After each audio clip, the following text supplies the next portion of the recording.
Ahmedabad plane ક્રેશની ઘટનામાં પૂર્વ મુખ્યમંત્રી વિજય રૂપાણીનું નિધન થયું। અંજલિ રૂપાણી અને ઋષભ રૂપાણીના ગાંધીનગરના નિવાસસ્થાને સવારથી નેતાઓ દિવંગત મુખ્યમંત્રીના નિવાસસ્થાને પહોંચી રહ્યા છે। ઋષિકેશ પટેલ ગાંધીનગરમાં વિજય રૂપાણીના બંગલે પહોંચ્યા છે।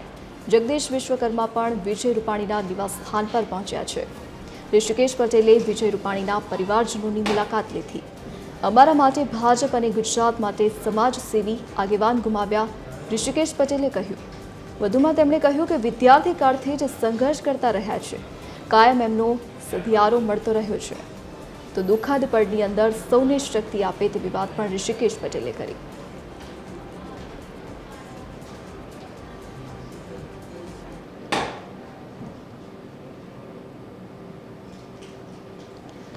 આજ મુદ્દે વધુ જાણકારી સાથે એસોસિએટ એડિટર સોનલ અનડકટ આપણી સાથે વિજય રૂપાણીજીના નિવાસસ્થાનથી લાઈવ જોડાઈ ચૂક્યા છે। જી સોનલ, તેમના નિવાસસ્થાન પર નેતાઓ પહોંચી રહ્યા છે તેમના પરિવારજનોને મળવા માટે। જી, અમે ગાંધીનગર ખાતે વિજય રૂપાણીનું જે નિવાસસ્થાન છે ત્યાં છીએ। મહત્વપૂર્ણ છે કે આ પ્લેન ક્રેશ દુર્ઘટનામાં વિજયભાઈએ જીવ ગુમાવ્યો છે। દિવંગત મુખ્યમંત્રીના નિવાસસ્થાન પર તેમના પત્ની અંજલિબેન રૂપાણી અને તેમના પુત્ર ઋષભ પણ ઉપસ્થિત છે।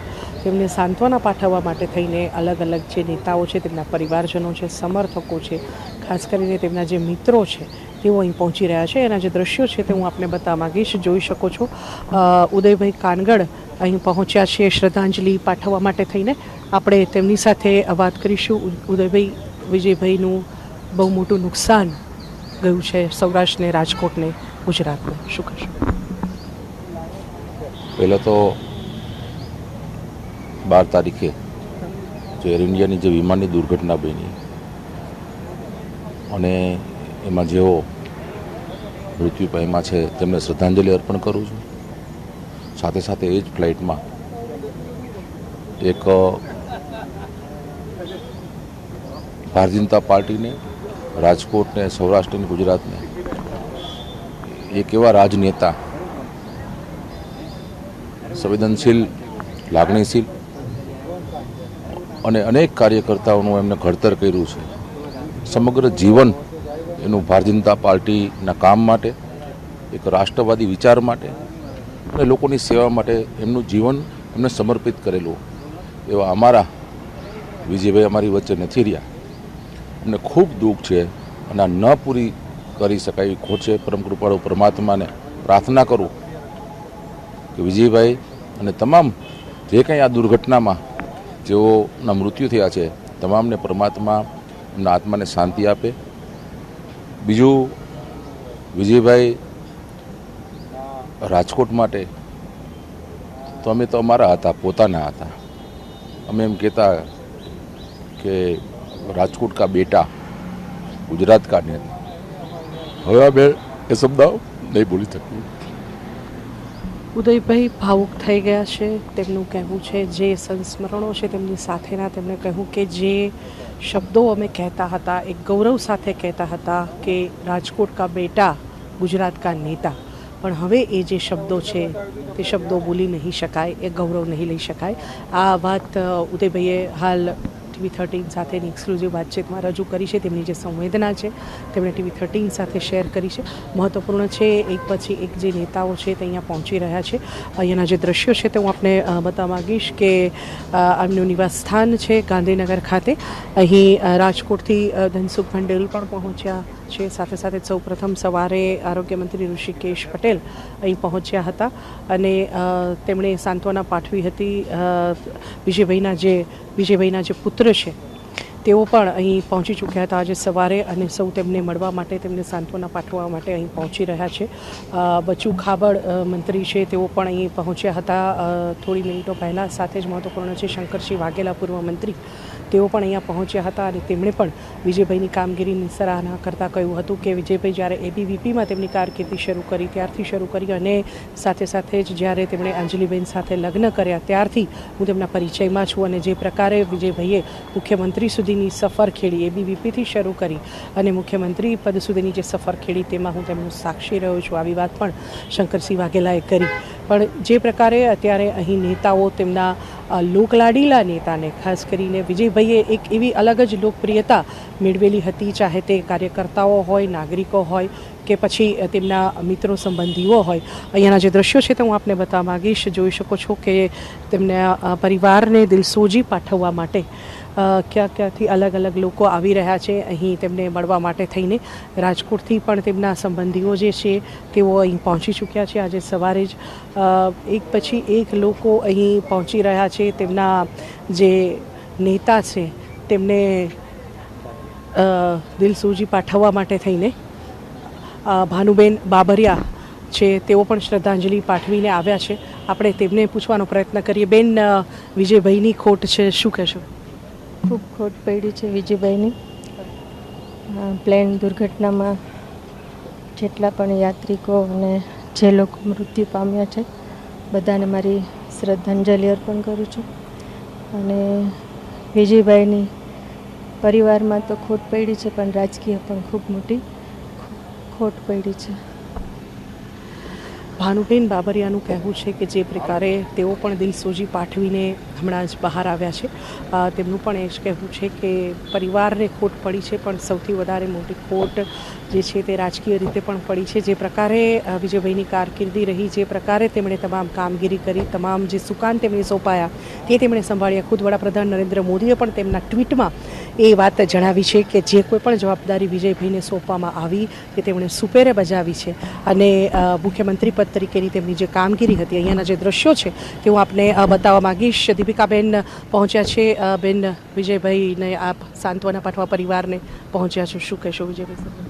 ખૂબ જ દુઃખદ ઘટના ઘટી છે. ત્યારે ગુજરાતના પૂર્વ મુખ્યમંત્રી વિજયભાઈ રૂપાણી અને એમની સાથે જેટલા પણ દિવંગત આત્મા છે, પ્રભુ એ આત્માને શાંતિ અર્પે, એમના પરિવારને હિંમત અર્પે અને આ ઘડીએ એમને દુઃખ સહન કરવાની ઈશ્વર શક્તિ પ્રદાન કરે. ત્યારે વિજયભાઈ રૂપાણીના ધર્મપત્ની અંજલિબેન સાથે અમે પણ આ દુઃખમાં સહભાગી થઈએ છીએ. આજે એમના નિવાસસ્થાને ખૂબ રાજકીયની સાથે સામાજિક આગેવાનો પણ અહીંયા ઉપસ્થિત રહ્યા છે. ત્યારે ઈશ્વર આવી ઘટના ક્યારેય પણ ન ઘટે એના માટેથી ઈશ્વરને પ્રાર્થના કરીએ છીએ. દીપિકાબેન, વિજયભાઈ સાથેના આપના કોઈ કામગીરીના રાજકીય સંસ્મરણો, કેમ કે પ્રદેશ પ્રમુખ તરીકેની પણ તેમણે જવાબદારી સ્વીકારેલી હતી, આપ પણ પ્રદેશમાં કાર્યરત છો. જ્યારે પાર્ટીમાં જવાબદારી મળી ત્યારે આદરણીય દિવંગત મુખ્યમંત્રી પૂર્વ એ વિજયભાઈ રૂપાણીજી ત્યારે આ ગુજરાતની ધુરા સંભાળી રહ્યા હતા, મુખ્યમંત્રી પદે હતા. અને એમની આગેવાનીમાં, નેતૃત્વમાં ખૂબ જ શીખવા મળ્યું. પાર્લામેન્ટ બોર્ડના મેમ્બર વિજયભાઈ રૂપાણીની સાથે એ સભ્ય બનવાનો મોકો મળેલો. ત્યારે ગુજરાતમાં કોઈ પણ ચૂંટણી હોય એમના સંદર્ભે જ્યારે બોર્ડ બેસતું હતું ત્યારે વરિષ્ઠ નેતૃત્વના જે અનુભવો હોય, વરિષ્ઠ નેતૃત્વએ અત્યાર સુધી જે કાર્ય કરેલું છે અને એ અંતર્ગત જ્યારે ચર્ચાઓ થતી ત્યારે એ બોર્ડના સૌથી નાના સદસ્ય તરીકે ખૂબ જ શીખવા મળ્યું છે.